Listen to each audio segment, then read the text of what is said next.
This is not from Lenskart, right? But I've been there and they are doing a decent job.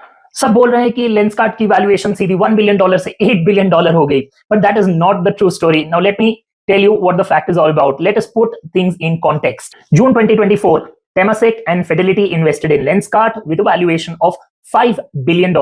April 2025, Fidelity ने अपने statements में markup किया और valuation Lenskart की बढ़ाकर कर दी $6.1 billion. Now came July 2025. What happened that Piyush Bansal, the founder of Lenskart, wanted to do a small buyback of 2.5%. For this buyback, they had suggested a valuation of $1 billion. This is where the hell broke loose. सब ने ये बोलना शुरू कर दिया that the valuation of Lenskart is $1 billion.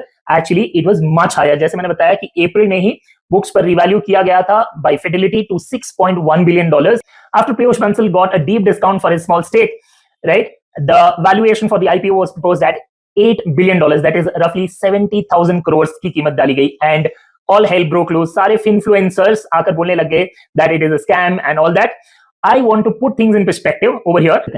तो इसके लिए हमको दो बातें समझनी होंगी. First thing, revenue went up 23% YOY, and that is a good sign. On the other hand, they showed a profit of 297 crore.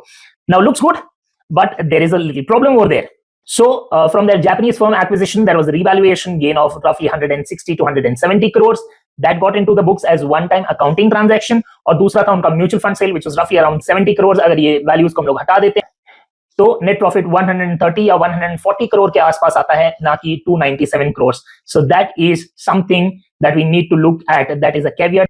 Second word of caution over here is the actual money going into the organization is roughly 2,000 crores. On the other hand, OFS यानी existing investors जो अपना stake sale कर रहे हैं, they are moving out, is 5,000 crores. So basically they are taking 5,000 crores out of this IPO issue, and actual 2,000 odd crores is going into the organization. So that is the second caveat.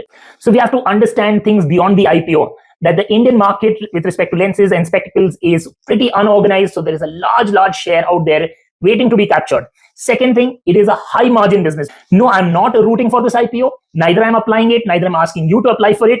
Right? My thing is try and understand the entire story. So they are commanding 10x of revenue and 230x of its 297 crore wala adjusted earnings, right? So I'm not trying to justify it, but the story about 1 billion to 8 billion jump, वैसा कुछ नहीं हुआ है. So it is all clickbait, and as usual, people here fall for it and then forward it. Try to have proper knowledge of an IPO, of an organization before you go ahead and invest. That is only my wish for you. So for such interesting stuff, keep following.